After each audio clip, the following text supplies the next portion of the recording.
Alright, y'all, what's up? Nightmare Baller One.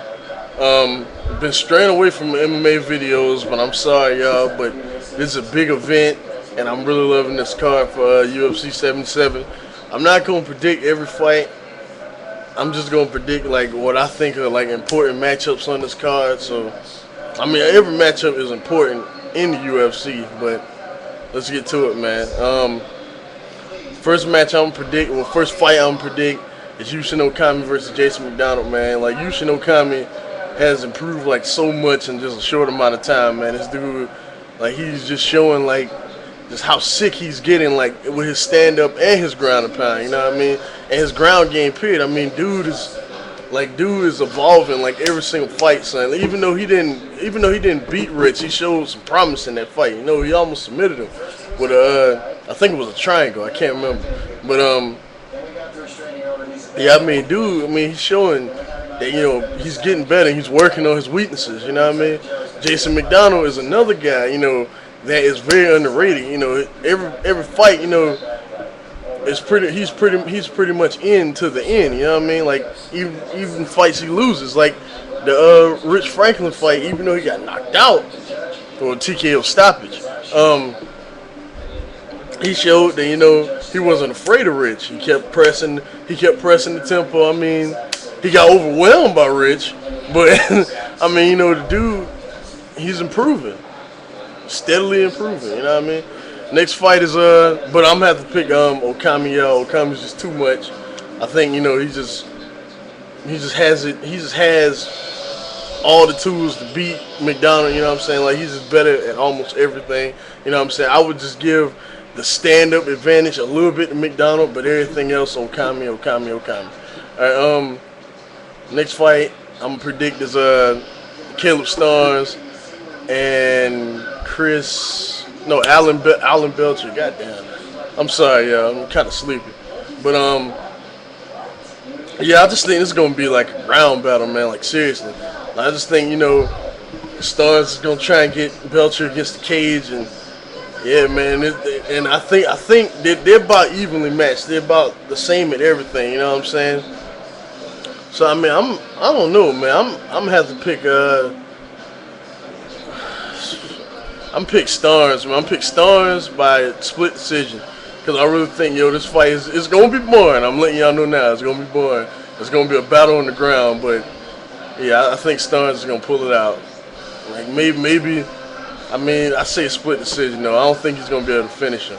All right, next fight you got is Eric Schaefer and Stephan Bonner.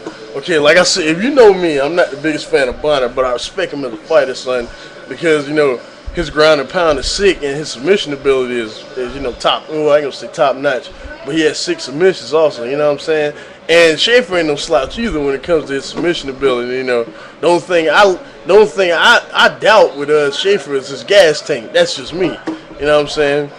But Bonner, he can just stay on top of you. His top game is 6, son, and he can just stay on top of you and just pounding you for 3 rounds. You know what I'm saying? No problem. But if I feel like if Schaefer could what's his name could stay on top of Bonner, which I doubt, and just what I'm saying, just dominate him from the top. He has a chance, you know what I mean? If he can stay on top of Bonner, he has a chance. But I'm picking Bonner because I just think, Bonner's gonna be able to pound him, and he's just gonna be too much for him. His strength is gonna be too much for Schaefer. That's what I think. Yeah, then you got one of the main events, in my opinion. Even though it's a title fight, I feel there are 2 main events on this card because this fight is all, what I'm saying, is important to the heavyweight division. You got Tim Sylvia and Brandon Vera. Okay, anybody that knows me, that knows I like MMA, know I'm a huge Tim Sylvia fan. You know what I'm saying? Tim Sylvia stand up, he would pick you apart. He would stand there and he would pick you apart. He would literally just hurt you for 3. You know what I'm saying? And when he was the champ, for 5 rounds, as Jeff Monson. Even though, in my opinion, he looked kind of sloppy in that fight too, but he still picked him apart, did what he needed to do to win. You know what I mean? And Tim Sylvia comes out and is the Tim Sylvia that we remember. I'm pretty sure he's going to do the same thing to Vera. But Vera ain't no slouch either. I mean, Vera, even though he hasn't faced the quality of opponents that Sylvia has, you know what I'm saying? He's showing that, his stand up is, is good also. His leg kicks, his different, his different kinds of kicks, period. He has excellent knees and elbows, son. And on the ground, you know what I'm saying? He's comfortable on the ground. Like, his ground game is where, he just is leaps and bounds ahead of Sylvia, you know what I'm saying? So, I don't know, man. If we see the old Tim Sylvia, I'm picking Sylvia, you know what I mean? But if we see the Tim Sylvia we saw against Randy Couture, Tim Sylvia doesn't stand a chance, y'all. Like, seriously. If we see that same Tim Sylvia, he doesn't stand a chance. But yeah, man, I hope Sylvia wins because I'm a big Tim Sylvia fan, and everybody that knows me knows that shit. All right. Next you got Rich Franklin versus Anderson Silva. All right, okay. Spider's another one of these guys I really like. This is the main event. Okay, this is for the middleweight championship, as everybody knows. Spider's a guy I really like. I like Spider a whole lot, and we all know about his striking, but his ground game is also underrated. He submitted Travis Lutter, when everybody thought he'd just knock out Travis Lutter, you know what I'm saying? So, hey, yeah, man, he is one of those guys that every fight he gets better. Like, one of my buddies on here, Hat Trick Hockey, a.k.a. Chase, said in his video, every single fight, Silva's looking better and better, you know what I'm saying? He's doing more things right, It looks like he studies his fights now, you know what I mean? And, we all know about Rich, man. Rich has phenomenal stand-up, son. He can trade with he can strike with anybody. I just don't think that he would want to, get inside and try and just trade with Anderson Silva. He fucked up last time when he tried it. He tried to get in the clinch with Anderson Silva, and you saw what happened. You saw those knees just destroyed, Franklin. You know what I'm saying? I feel like this.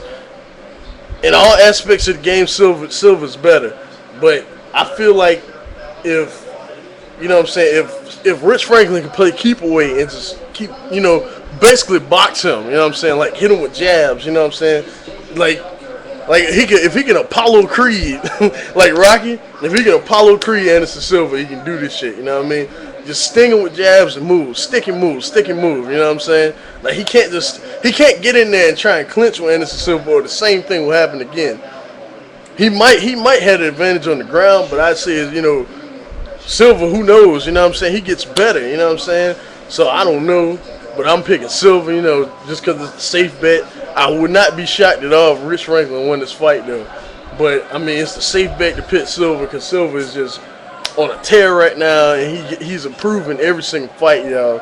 But this should be a great card. I'm probably going to get this instead of Bound for Glory, because if TNA fucks up this next 2-hour show, me and my brother are going to get Bound for Glory. Going to get UFC 77. But y'all got Q&A video coming up. So y'all just be on the lookout for that. Nightmare Baller 1. I'm out, y'all. Y'all check out this card. It's going to be great.